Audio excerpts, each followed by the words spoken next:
It's okay. I'll give you some milk if you want. Aww. Isn't that cute? Hey, come back. June is here, and the central earth bubble bath and foot massage loving sign of Taurus is going to be filled with a stellium, bringing the question to all of our minds: what are we fertilizing and where are we experiencing pleasure in our life? I'm Romanesco, and this is my Make Love with Astrology June predictions. Keep watching. All right, thank you for making it through the hook, my wizards and my priestesses. I'm Romanesco, and I'm here to quickly and simply, with a lot of magic, give you your zodiac sign predictions and transits for the month of June. So before we get started, a couple of very quick announcements. One, all of this information is in my blog with your personal zodiac rising sign predictions. Yes, you. So click the link in the description to hear that and get your personal wizard story.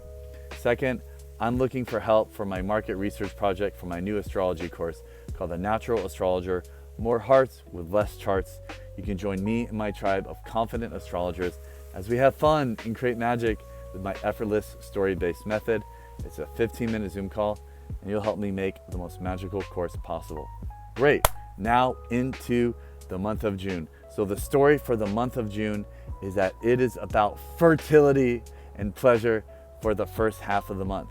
That is because of two things. One, we've got that new moon on June 6th. The roots are going deep before the fruits go sweet.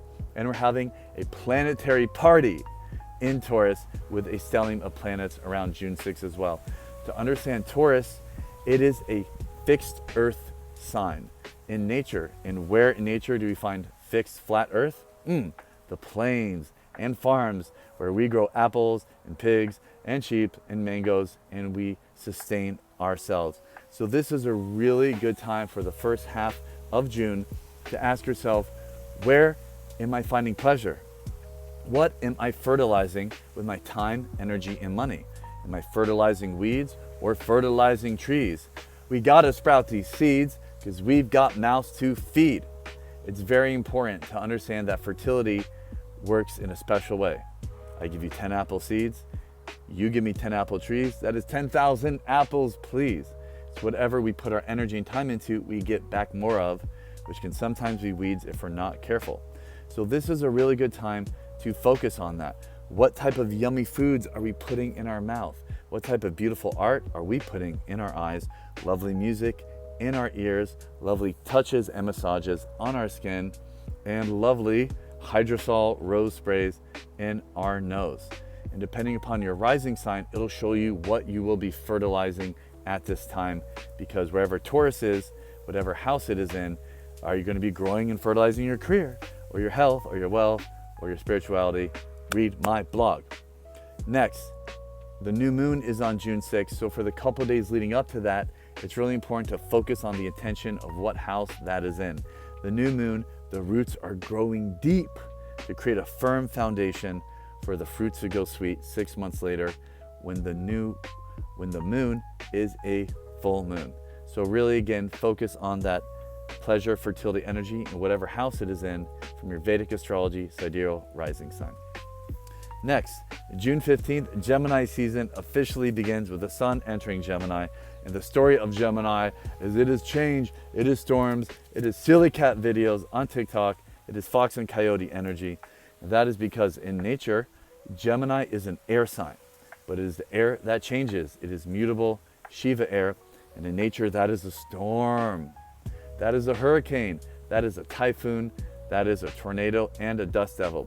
So this is a time all around the world we're going to be seeking to change things, to change our path. When we are stuck on a path, the only thing that can really help us change that is a storm.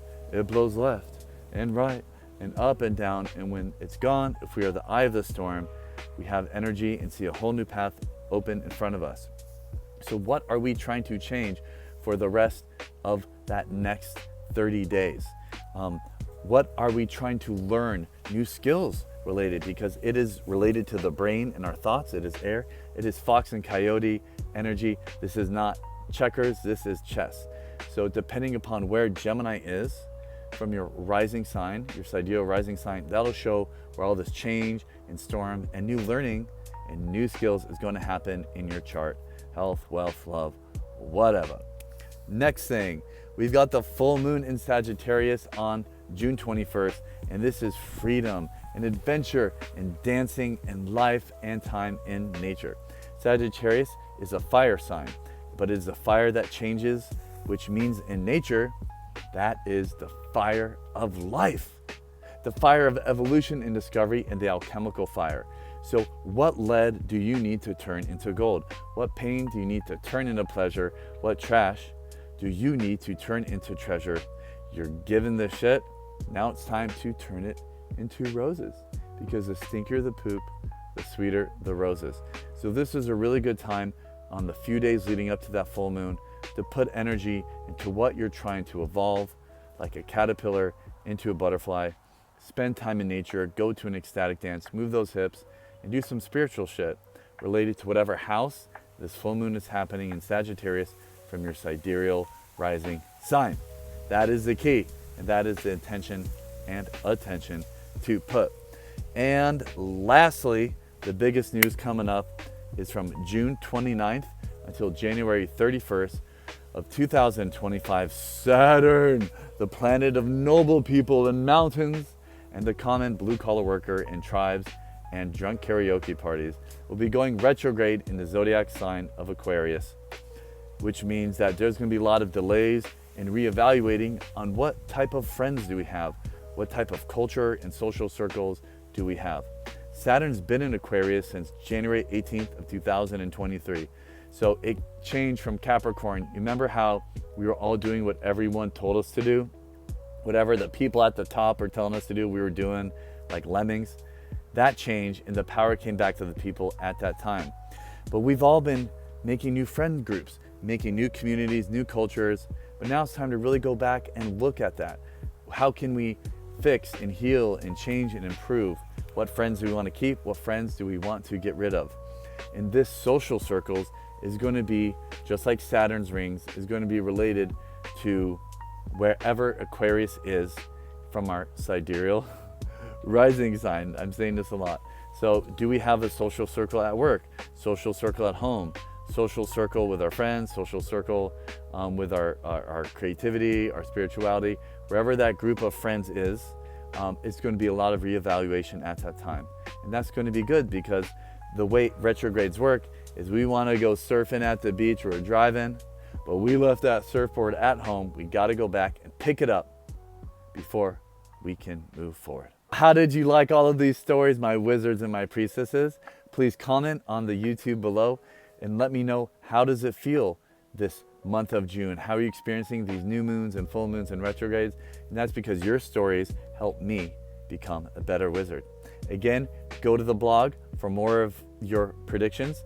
Go to my website if you want to book an adventure with me, your wizard. And please learn more about my astrology course and help me design it with my 20-minute research Zoom interview.